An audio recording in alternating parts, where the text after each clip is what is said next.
બેંકના GDP growth 6.2% વધી 7.8% ઉપર પહોંચ્યો છે, જ્યારે જીવીએ ગ્રોથ 6% વધી 6.3% ઉપર પહોંચ્યો છે. તો ફાઇનાન્શિયલ યર 24 માટે જીડીપી ગ્રોથ 7%થી વધી 8.2% ઉપર પહોંચ્યો છે. એગ્રી ગ્રોથ 7.6%થી ઘટીને 0.6% ઉપર પહોંચ્યો છે, જ્યારે કે માઇનિંગ ગ્રોથ 2.9%થી વધીને 4.3% ઉપર પહોંચ્યો છે. કન્સ્ટ્રક્શન ગ્રોથની જો વાત કરીએ 7.4%થી વધી 8.7% ઉપર પહોંચ્યો છે, જ્યારે કે મેન્યુફેક્ચરિંગ ગ્રોથ 0.9%થી વધીને 8.9% ઉપર પહોંચ્યો છે. આ સાથે જ આપણી સાથે આગળ ચર્ચા કરવા માટે અર્થશાસ્ત્રી હેમંત શાહ પણ જોડાઈ ગયા છે. જીડીપીના નંબર્સ એમની પાસેથી લઈએ. હેમંતજી, સ્વાગત છે સીએનબીસી બજાર પર આપનું. અને કઈ રીતે આપ જોઈ રહ્યા છો આ આંકડાને? મોટું બૂસ્ટર ભારતના અર્થતંત્રને આપ જોઈ રહ્યા છો આંકડાને લઈને? નમસ્તે. હું એમ સમજુ છું કે જીડીપીમાં જે અત્યારે વધારાનો દર આપણને જોવા મળે છે એ એકંદરે સારો વધારાનો દર છે, એમાં કોઈ શંકાને સ્થાન નથી. પણ અગત્યનો મુદ્દો એ છે કે ખેતી ક્ષેત્રે જે વૃદ્ધિ દર હોવો જોઈએ તે વૃદ્ધિ દર દેખાતો નથી. જ્યારે સરકારે એમ કહ્યું હતું કે 5 વર્ષમાં ખેડૂતોની આવક બમણી થશે, તો એ ખેડૂતોની આવક ત્યારે જ બમણી થાય કે જ્યારે ખેતીની આવક બમણી થાય.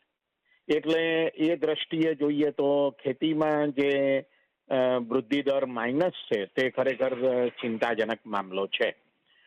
બીજો એક અગત્યનો મુદ્દો એમ પણ કહી શકાય કે જ્યારે કોરોના કાળ હતો, 2020-21નું વર્ષ હતું, અને જીડીપીનો ગ્રોથ રેટ માઇનસ થઈ ગયો હતો, લગભગ 6 થી 7% જેટલો દર જુદા જુદા અંદાજો એની વચ્ચે કહે છે. તો એ પછી જે વધારો થયો છે તે એ ઘટેલા દરે વધારો થયેલો આપણને દેખાય છે. એટલે જો આપણે આગલા વર્ષના વધારાના દરના સંદર્ભમાં જોઈએ તો આ દર આપણને ખાસો વધારે દેખાય છે. પણ જે જૂનો દર છે તે દર જો ઘટેલા દરે વધારો હોય તો એનો અર્થ એ થયો કે આ વધારો કંઈ બહુ મોટો છે એવું કહી શકાય નહીં. એક બીજી બાબત પણ આપણે ધ્યાનમાં લેવી જોઈએ, અને તે એ છે કે 2 વર્ષમાં આપણે એમ વિચાર્યું છે કે આપણે $5 ટ્રિલિયન ઇકોનોમી થઈશું. જો $5 ટ્રિલિયન ઇકોનોમી થવું હોય તો અત્યારે જે 3.5 ટ્રિલિયન ઇકોનોમી છે લગભગ, એમાં દર વર્ષે લગભગ 15%નો વધારો થાય તો જ આપણે $5 ટ્રિલિયન ઇકોનોમી સુધી પહોંચી શકીએ. અને જો આપણો અત્યારનો દર એ 8%ની આસપાસ હોય તો એનો અર્થ એ થયો કે આપણે $5 ટ્રિલિયન સુધી આપણે પહોંચવાના નથી. એ એક સાબિતી આપણને મળે છે. એ પણ યાદ રાખવું જોઈએ કે $5 ટ્રિલિયન આપણે 2023 સુધીમાં પહોંચવાના હતા, 2024 સુધીમાં. પણ જો આપણે ન પહોંચ્યા હોઈએ અને સરકાર હવે એમ કહેતી હોય કે હવે બીજા 2 વર્ષમાં આપણે પહોંચીશું, તો એનો અર્થ એ થયો કે બીજા 2 વર્ષમાં પણ આપણે $5 ટ્રિલિયન સુધી પહોંચીએ એવી કોઈ શક્યતાઓ દેખાતી નથી. એટલે એનો અર્થ એવો થાય છે કે આવનારા 2 કે 3 વર્ષોના ગાળા દરમિયાન આપણે 10% અથવા 12% કે 15%ના દરે જો આપણે વિકાસ કરીએ તો આપણે $5 ટ્રિલિયન ઇકોનોમી બની શકીએ. એ સિવાય આપણે બની શકીશું નહીં. આ એક અગત્યનો મુદ્દો છે.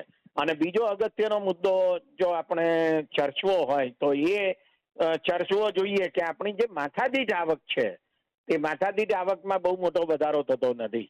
અત્યારે $2700 જેટલી માથાદીઠ આવક છે, અને આપણે સૌ જાણીએ છીએ કે આ જે માથાદીઠ આવક છે એ બાંગ્લાદેશની માથાદીઠ આવક કરતાં પણ ઓછી છે. એટલે જીડીપીમાં કેટલો વધારો થાય છે એ મહત્વનું છે, એના કરતાં વધારે મહત્વનું એ પણ છે કે માથાદીઠ આવકમાં કેટલો વધારો થાય છે. એ બહુ ઓછો વધારો થઈ રહ્યો છે. અને બીજું કે માથાદીઠ આવક એ તો સરેરાશ બતાવે છે. એટલે જો 80 કરોડ લોકોની આવકમાં વધારો ન થાય તો એનો અર્થ એ થયો કે જે વધેલી જીડીપી છે એ ધનવાન લોકોના ખિસ્સામાં જાય છે આ દેશના, પણ ગરીબોને એમાં બહુ ઓછો ભાગ મળે છે. એટલે માત્ર જીડીપીમાં વધારો થાય એ મહત્વનું નથી, પણ ગરીબોની આવક વધે એ વધારે મહત્વનું છે.